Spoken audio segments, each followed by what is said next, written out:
지난주부터 레위기를 묵상하고 있는데 어떻게 살아 계십니까? 안녕하신가요? 레위기를 묵상하면 다 죽어서 나온다 뭐 이런 말이 있고요. 레위기를 묵상하는 건 참 어렵다, 이런 말이 그냥 일반적인 평입니다. 왜 레위기가 어렵다고 느낄까요? 저는 평소에 잘 접하지 않았기 때문이라는 생각이 먼저 듭니다. 왜냐하면 가만히 생각해 보시면 레위기를 가지고 묵상하는 것도 잘 안 하고요, 읽는 것도 어려워요. 구약을 읽자 그러면 창세기, 출애굽기 읽다가 갑자기 딴 데로 가죠. 시편으로 가고 이럽니다. 그리고 신약을 보통 주로 읽죠. 그래서 이런 편식을 넘어서야 하죠. 그래서 창세기, 출애굽기 이렇게 읽은 다음에 레위기를 읽어보셔야 돼요.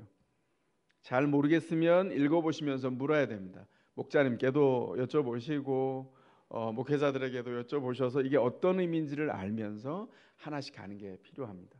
또 하나는 문화적으로 굉장히 갭이 커요. 우리는 동물을 잡아서 드리는 제사 이런 게 존재하지 않지 않습니까? 그리고 어떤 것도 있죠. 닭 한 마리를 잡아본 적이 없잖아요. 여러분 닭 잡아보신 분 계세요? 없잖아요. 뭐 나이 드신 분들 중에 있으실 겁니다. 저도 시골에 살 땐 했어요. 그래서 제가 서울에 와서 고등학교 때 교회 수련회를 가서 닭을 잡았다는 거 아닙니까? 잡을 어른이 없어요. 도시에만 계셔가지고. 그래서 제가 자원했습니다.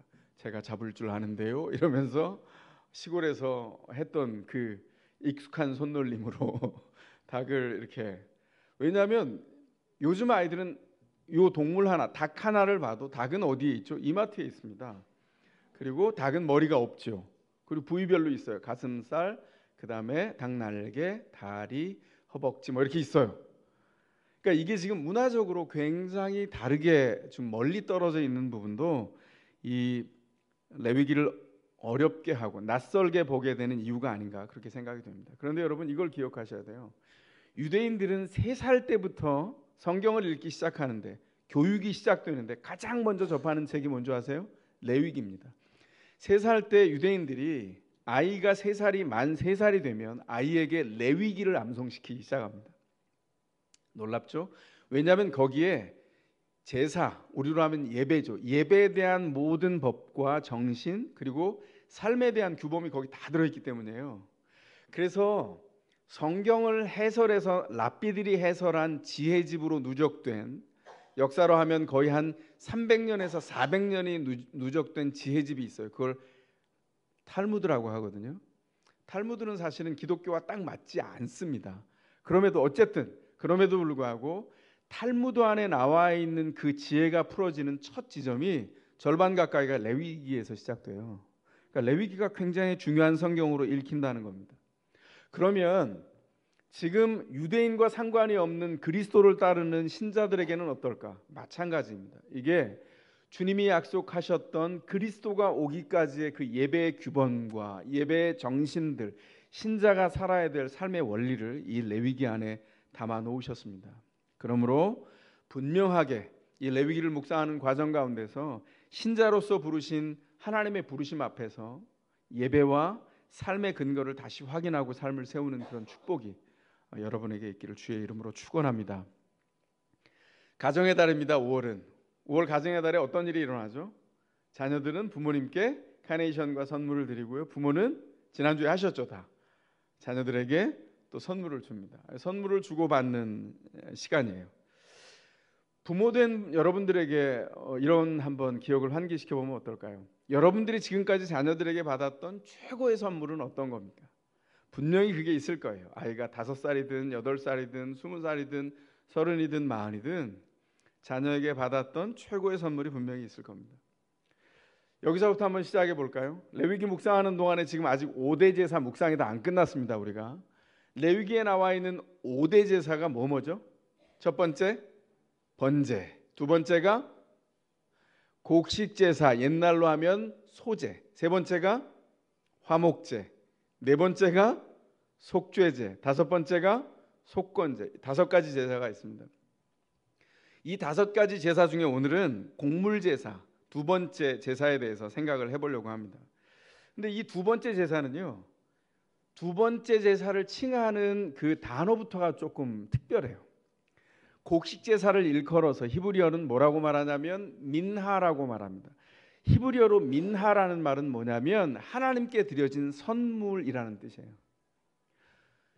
이 제사 5가지를 설명할 때 하나님께 드려진 선물이라고 칭하는 제사는 곡물 제사밖에 없습니다.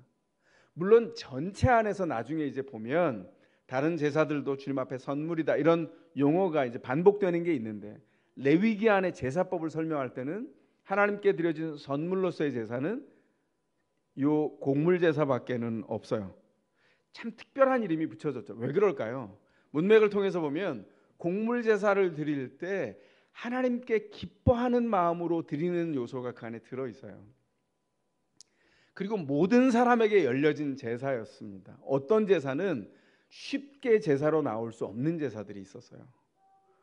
왜냐하면 그 값비싼 소를 드려야 되고요, 값비싼 제물을 드려야 되고, 화목제 같은 경우에는 자원제인데 참 쉽지 않은, 한번 결심하려면 쉽지 않은 부분인데 이 곡물 제사는 늘 일상에 가까이 있는 것으로 드릴 수 있도록 하셨다는 것이죠.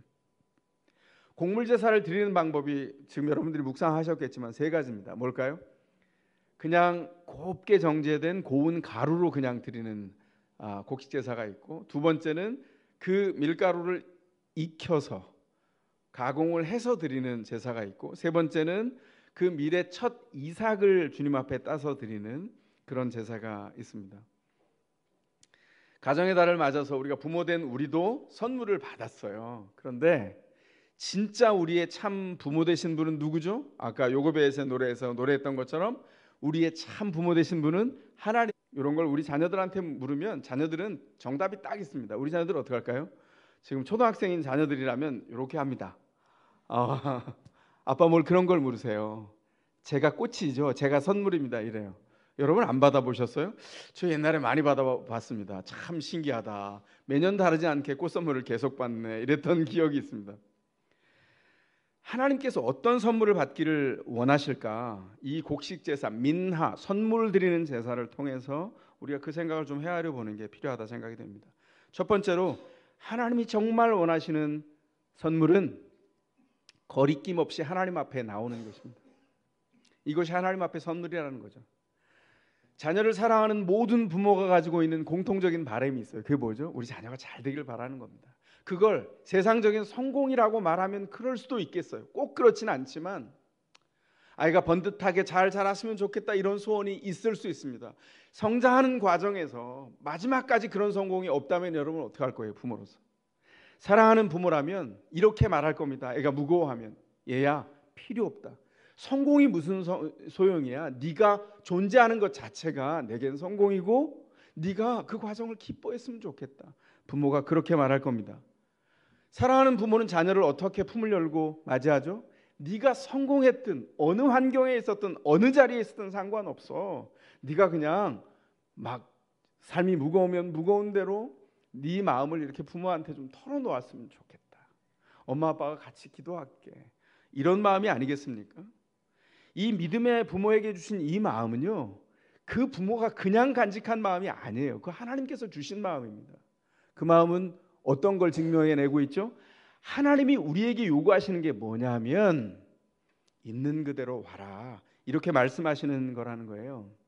그걸 특별히 보여주는 제사가 이 곡물 제사입니다. 제사 제도가 원래 5대 제사 전체가 가지고 있는 굉장히 중요한 메시지가 있어요. 그게 뭘까요? 모든 사람들이 하나님 앞에서 평등하다는 거예요. 왕이든 평범한 사람이든 종이든 똑같이 나와서 제사를 드리게 합니다. 예를 들어 볼까요? 속죄 제사. 지난주에 통쾌하지 않았습니까? 그 수요일날 본문. 이렇게 말합니다. 이렇게 말하죠. 최고 통치자가 죄를 범하면, 하나님 앞에 실수하면 어떻게 한다고요? 주님 앞에 나와서 속죄제를 해야 돼요. 그런데 어떻게 깨달아요? 그 최고 통치자가 잘못을 저질러서 깨닫게 되면 그 안에 굉장히 많은 얘기가 들어있습니다. 어떻게 깨달아요? 깨닫는 방법 2가지예요. 하나님의 말씀에 비추어 보거나 말씀에 의거해서 살아가는 또 다른 사람이 거울처럼 비춰줘야 돼요. 그러면 최고 통치자인 왕보다 세상 지위에 높은 사람이 없어요. 뭘 얘기하고 있는 거예요? 이스라엘의 왕은 이방과 다르다는 겁니다. 직능을 감당하는 거지 지위에 높낮이가 없다는 거예요. 뭘 해야 돼요? 신하가 얘기합니다. 왕이시여, 이빨에 고춧가루 묻었습니다. 이러면 그래? 고춧가루를 빼야 되는 거예요. 사실은 모든 사람이 하나님 앞에서 죄를 지을 가능성이 있다고 속죄제는 얘기해 주는 거예요. 뭘 얘기하는 겁니까? 우리가 죄를 지을 가능성에 있어서 모두가 평등하다는 거예요. 그렇게 되면 어떤 일이 벌어지냐면 하나님이 반드시 필요하고 하나님이 주신 백성들이 반드시 필요합니다. 나 혼자 잘났어 이렇게 가는 사람이 단 한 사람도 없어요. 짐이 곧 국가다. 누군가가 얘기했죠. 뭐 루이 14세 이렇게 얘기하는데 그거 굉장히 교만한 얘기죠. 하나님의 말씀을 따라선 하나님의 백성 중에서 왕의 직능을 감당하는 사람은 그렇게 절대 권력을 선언할 수 있는 사람이 한 사람도 없어요. 왜냐하면 모두 다 실수할 수 있는 오염될 가능성이 다 열려있기 때문입니다. 놀랍죠? 모든 사람이 하나님 앞에 나와서 평등하게 주님 때문에 삶이 시작됐고 삶을 더불어 나누어 갖는다는 것을 제사제도를 통해서 보여줬어요. 그런데 그 중에서도 곡식제사가 아주 노골적으로 보여주는 제사였어요.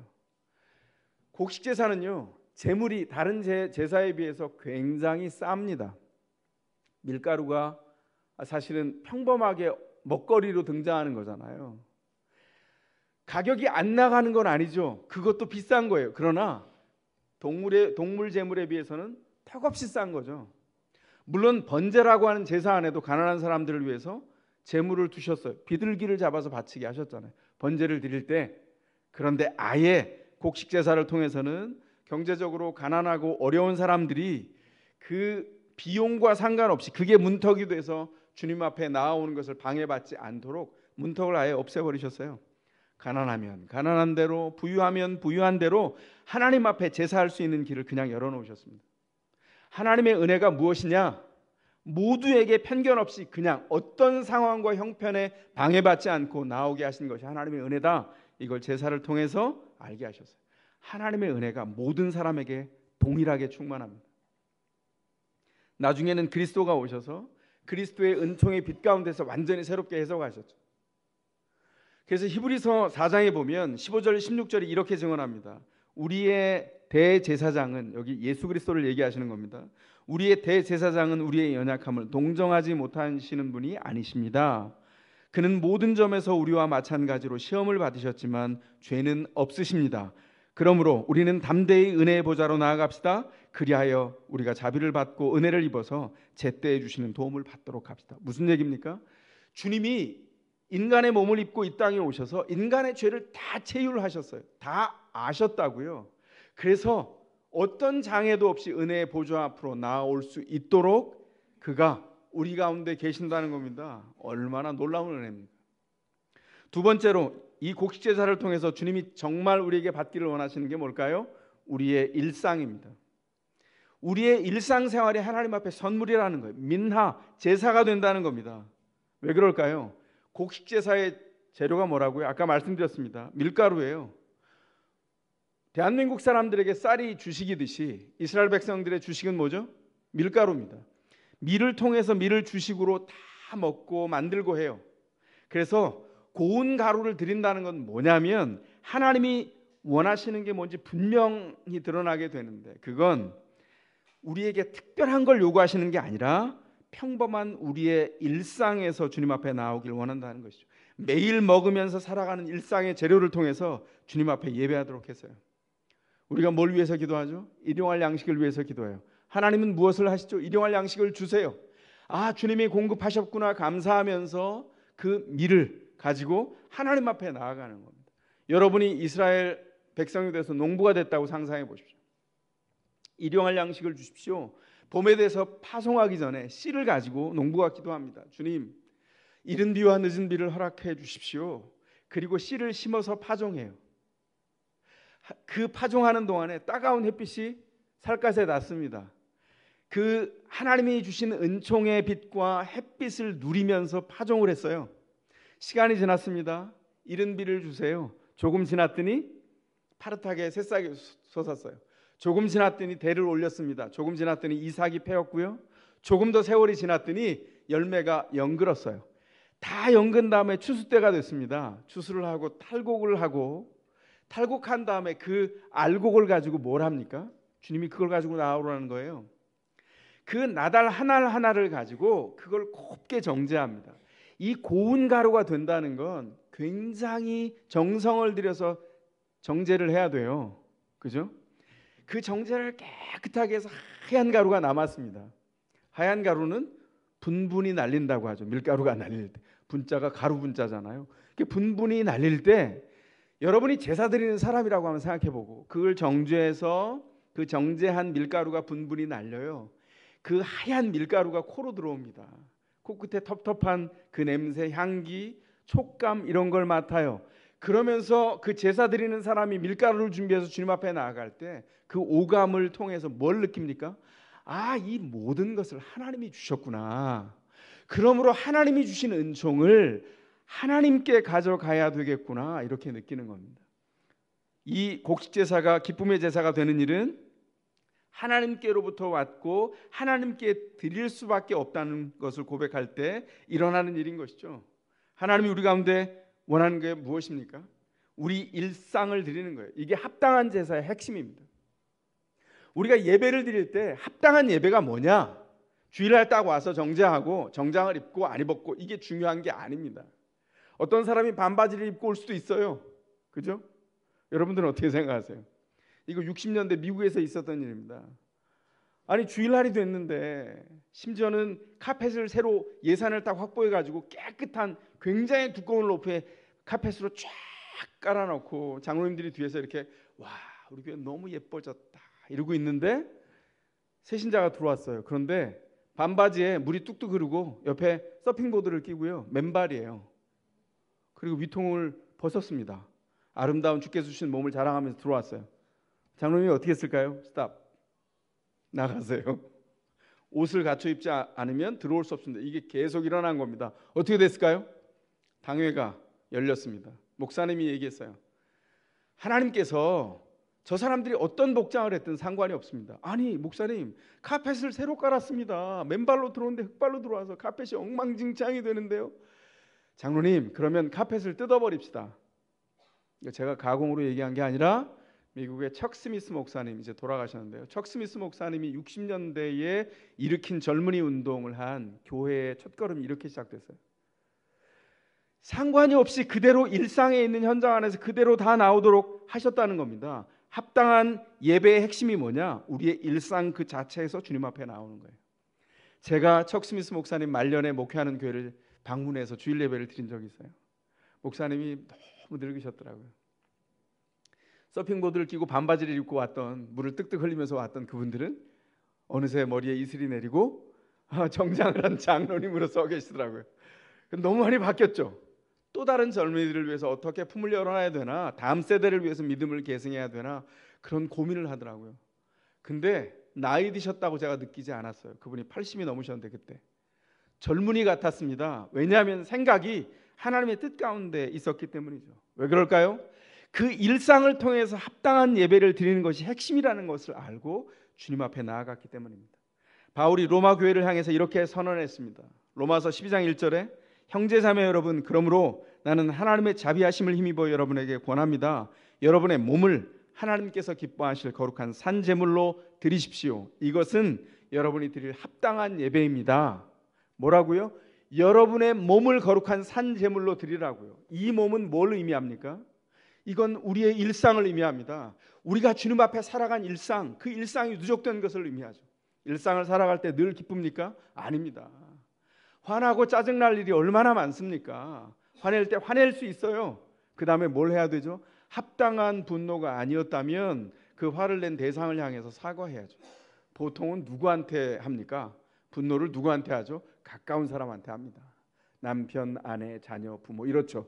어떻게 해야 되죠? 하루가 지나기 전에 사과해야 돼요. 그리고 고쳐야 됩니다.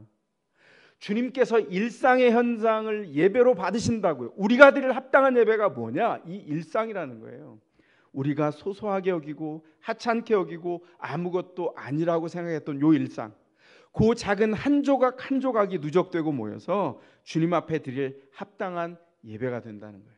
과장되지 않은 일상을 받기를 원합니다. 주일날 와서 제가 말씀드렸죠. 예배를 드리러 가자 얘들아. 성경은 15도로 끼고 고개를 45도로 하늘을 들어서 주의 햇빛과 그리고 다른 사람들에게 뻐길 만한 얼굴 각도를 유지한 채 교회로 들어가도록 하자. 사람들이 인사하면 겸손하게 15도 각도로 인사하고 내 겸손함을 자랑하면서 교회 자리에 앉자. 그런 건 일상이 아니에요. 그건 과장입니다. 주님이 그걸 받지 않으세요. 주님이 아이고 어떡하냐. 그러나 내가 사랑으로 좀 더 기다리면 하시겠죠. 과장되지 않은 일상, 주님이 아니고서는 설명할 수 없는 주님의 은혜로만 엮여진 그 일상을 받기를 원하세요. 한 주간 동안 너무 무거웠으면 무거운 대로 나오는 겁니다. 피하지 않고. 그리고 주님 앞에 앉아서 주님 제가 너무 무겁습니다. 주님 바꾸어 주십시오. 주의 은혜 앞에 손을 뻗칠 때 마다하지 않고 그 인생을 받아서 새롭게 하세요. 여지껏 여기 있는 은혜를 받은 모든 사람들이 경험한 일상입니다. 가만히 생각해 보면 그 예배가 연락됐을 때 그 예배의 특징은 뭐였냐면 일상을 드린 거였어요. 은혜의 빛 아래 삽니다. 있는 그대로 삽니다. 있는 그대로를 주님 앞에 드립니다.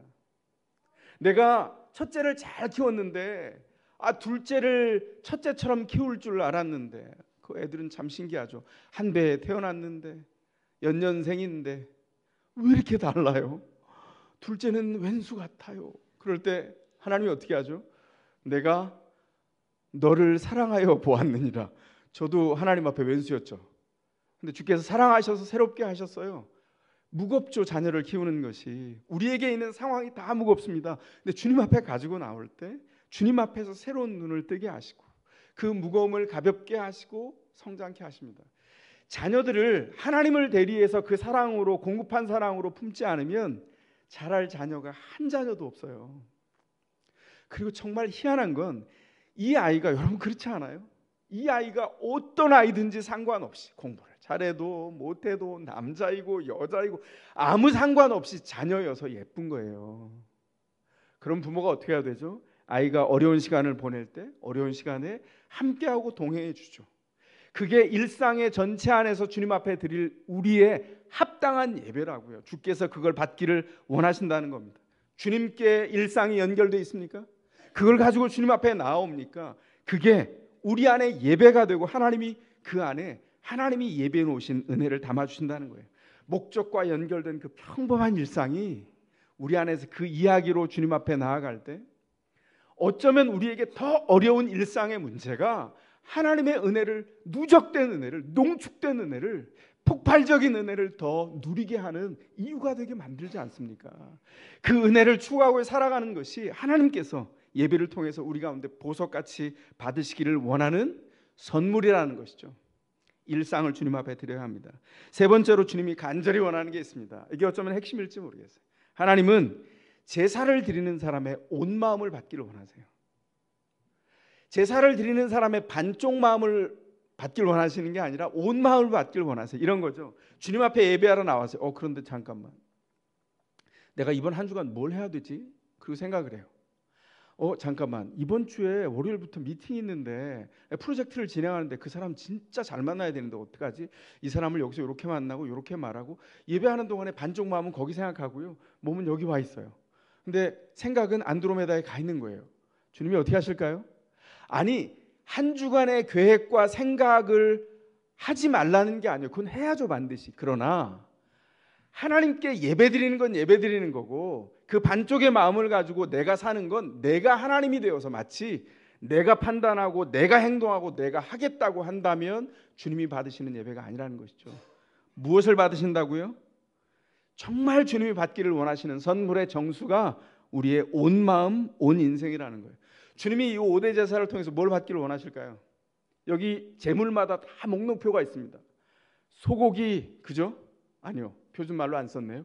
쇠고기, 양고기, 염소고기, 그 다음에 고운 가루, 꿀, 기름, 소금, 유향, 이런 거 받기 원하실까요?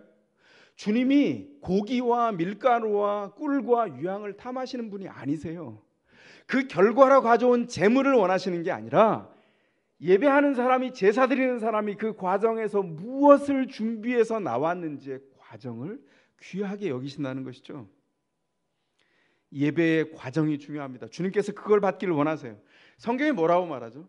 하나님께 연합된 제사를 표현할 때 하나님께서 향기를 받으신다. 그 향기가 주를 기쁘게 한다 이렇게 말합니다. 오늘 보면 15절도 그렇게 얘기하고 있죠. 이건 무슨 의미일까요? 지금 곡식제사 중에서 고운 가루로 드리는 동안에 고운 가루 위에 기름을 붓고 그리고 그 위에 유향을 놓고 그걸 가지고 제사장에게 가지고 나옵니다. 유향 굉장히 비싼 겁니다. 향기가 얼마나 매혹적인지 몰라요. 그래서 출애굽기에 제사장들에게 성소에 들어갈 때 지성소와 성소를 가르는 중간 막이 있잖아요. 휘장이.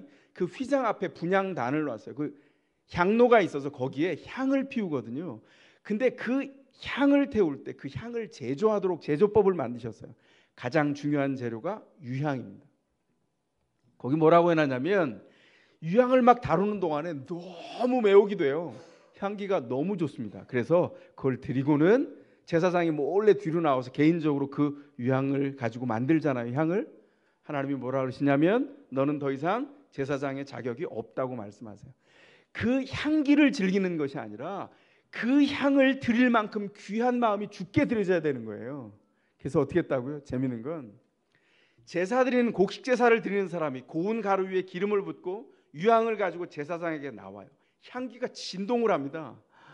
너무 향기가 세고 매혹적이어서 제사를 드리려고 나오는 사람이 이미 유향에 흠뻑 취했어요. 그리고 그걸 제사장에게 넘겨줘요. 제사장이 귀한 예물을 준비했네요. 그리고 받았어요. 그걸 하나님 앞에 드릴 때 그 다음에 기가 막힌 일이 벌어져요. 그 밀가루와 기름 부은 밀가루는 드리는데 유향은 빼고 주님 앞에 드립니다. 뭔 얘기예요 이게? 유향은 아까 말씀드린 대로 제사장이 나중에 성전 안에 분향단에 드릴 때 그 쓰일 것들을 제조하는 재료로 남겨두고 그리고 나머지 것을 드려요. 그러면 곡식 제사를 통해서 주님이 향기를 받으셨다는 게 무슨 뜻이에요? 유향의 향기가 아니었어요? 그 매혹적인 향기를 받으시는 게 아니었어요? 무슨 향기를? 밀가루를 태우면 좋은 향기가 납니까? 안 태워봐서 모르겠는데 그리 좋은 향기 나지 않을 것 같아요. 차라리 그 향기로 하면 고기에 지방이 타는 냄새가 더 향기롭지 않을까요? 제 기준입니까? 번제도 고기를 태울 때 하나님께 아름다운 향기가 됐다고 말하잖아요. 그러니까 곡식만을 태워서 향기가 됐다고 얘기하지 않는 거예요. 유향도 태우지 않았어요. 무엇이 주님께 향기가 됩니까? 이게 곡식 제사를 드릴 때 질문입니다. 제사장 앞에 나아갈 때 유향을 빼고 제물을 드렸어요. 결론적으로 얘기하면 하나님이 받으시는 깊은 그 향기, 주님을 기쁘게 하는 향기는 유향도 아니고 밀가루가 타는 냄새도 아니고 고기가 타는 냄새도 더더욱 아닌 거죠. 곡식제사에서는 고기가 안 들어가니까. 어떤 걸까요? 그것은 바로 제사 드리는 사람의 온 마음이에요. 제사를 드리는 사람의 온 인생입니다. 주님께서 그 제물을 가지고 나올 때에 그 제물 안에 그의 온 마음이 담기기를 원하세요. 아까 일상과 연관돼 있죠. 모든 것이 하나님께로부터 왔어요. 주님께로부터 왔으니 제 생애의 모든 것이 주님이 제 안에 주시지 않으면 아무것도 제게 올 것이 없습니다. 그리고 주님 앞에 드리는 겁니다.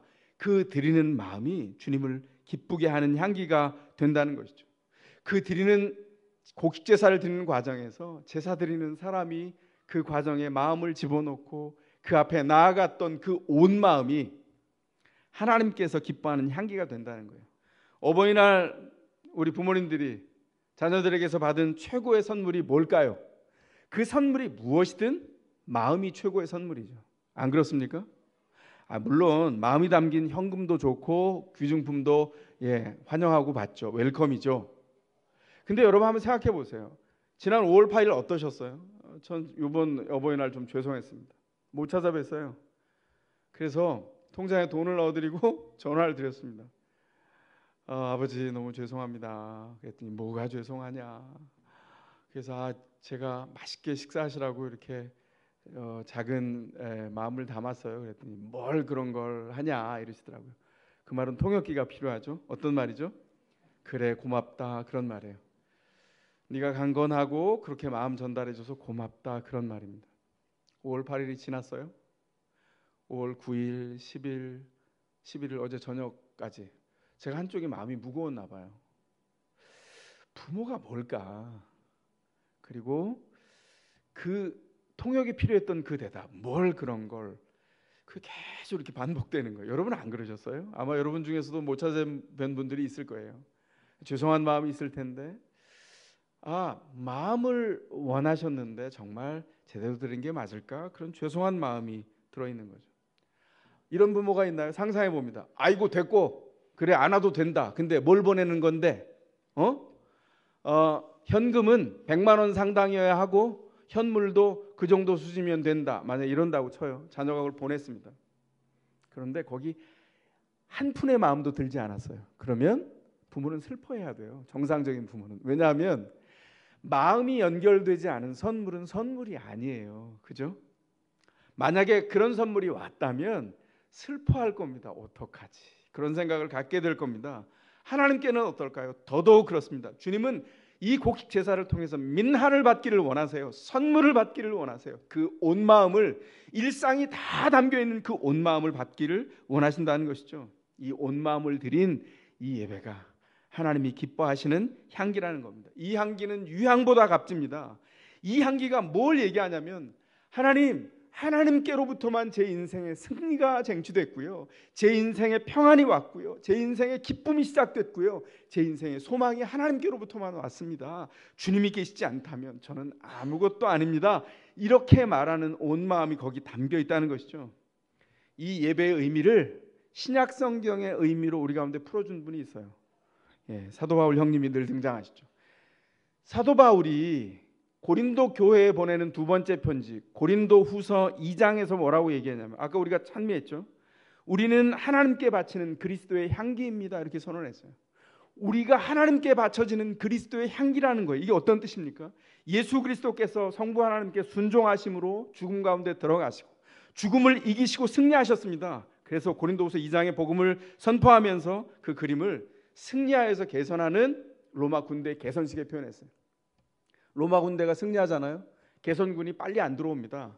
로마 밖에 진을 치고 한두 주를 지나면서 피비린내에 쩔었던 투구와 모든 무기를 정비하고 닦고 기름칠을 하고 잘 먹고 목욕하고 옷을 빨아서 정제된 옷을 입고 그렇게 쉬어요. 그리고 잔치를 준비하죠. 근데 옆에 있는 대조적으로 포로들, 패배한 나라에 끌려온 포로들은 최소한의 먹을 것을 주고 목욕시키지 않습니다. 옷을 갈아입히지 않아요. 썩은 내가 진동합니다. 그리고 개선날이 되면 보무도 당당하게 개선군 앞에 있는 장군이 말을 타고 빛나는 투구를 쓰고, 그리고 보무도 당당하게 로마 시내를 향해서 진군해 나가죠. 뒤에 군대가 착착착 발을 맞춰서 리드미컬하게 그 뒤를 따라갑니다. 승리의 발걸음이 이어져요. 로마의 시민들은 꽃가루를 뿌리면서 환호를 지릅니다. 와, 승리했다. 그리고 손에 향불을 피워요. 그리고 그 향기가, 그 냄새가 로마 시내에 진동합니다. 모두 그 향기에 취해요. 그 향기는 무슨 냄새예요? 승리를 자축하는 냄새입니다. 바울이 그 이미지를 가져와서 승리로 개선해 가시는 우리의 구원자 예수 그리스도가 앞서 들어가시고 개선하시고 우리가 그 뒤를 따라가는데, 승리한 냄새를 통해서 그리스도 안에서 하나님께 드려진 향기가 되었다고 얘기하는 겁니다. 그러나 그 개선을 바라보면서 패배한 사람들, 그 복음을 받지 않는 사람들은 썩어서 없어질 패배의 냄새를 풍기게 되는 것이죠. 주께서 우리를 통해서 받으시는 것이 무엇입니까? 하나님 앞에 그리스도를 통해서 승리했다라고 하는 것을 고백하는 우리의 삶입니다. 복음의 능력에 붙들려서 살아가는 사람들, 복음에 반응하여서 주님 앞에 아멘 하는 사람들, 그 삶 그 자체와 그 고백이 아름다운 향기가 된다는 거예요. 하나님이 기쁘게 하는 냄새가 된다는 겁니다. 이건 뭘 얘기합니까? 우리가 어떤 상황에 현재 당해 있든지 상관이 없다는 거예요. 우리가 당하는 상황은 늘 무겁습니다. 그런데 현재 어떤 어려움을 당하고 있든지 핑계대지 않고 우리가 꽉 붙잡은 승리가 있다는 거예요. 그리스도 예수를 통해서 우리 가운데 온 것, 우리가 꽉 붙잡은 게 있다는 거예요. 그리스도 예수로만 우리에게 공급된 기쁨, 소망, 그 평안을 통해서 그 향기를 담아 주님 앞에 드린다는 겁니다. 주님 때문에 제가 삽니다. 주님 앞에 그렇게 드리면서 걸어가는 그 신자의 발걸음을 주께서 받으십니다. 우리가 하나님 아버지께 이 가정의 달 아버지 하나님께 드릴 민하, 선물이 무엇일까요? 하나님이 원하는 것은 우리 인생에 담긴, 우리 인생에 깃든 그 향기입니다. 그리스도의 승리를 따라 걸어가는 그 승리의 고백을 가진 행진, 우리의 온 생에 배인 그리스도의 승리의 향기가 주를 기쁘게 합니다. 그러므로 사랑하는 성도 여러분께 묻습니다. 여러분은 그 향기를 지니셨습니까? 여러분은 주님께 그 선물을 준비하셨습니까? 그 준비를 통해서 주님 앞에 영광된 준비를 하신 분들은 아멘 하시기 바랍니다. 여러분의 아멘이 하나님의 온전한 은총 안에서, 여러분이 돌아간 일상 안에서 정말 주를 기쁘게 하는 향기로 진동하여서 하나님을 기쁘게 할 뿐만 아니라 곁에 있는 이웃들에게, 친지들에게, 친구들에게 복음의 능력이 무엇인지를 알려주는 그 축복과 함께 있기를 주의 이름으로 축원합니다.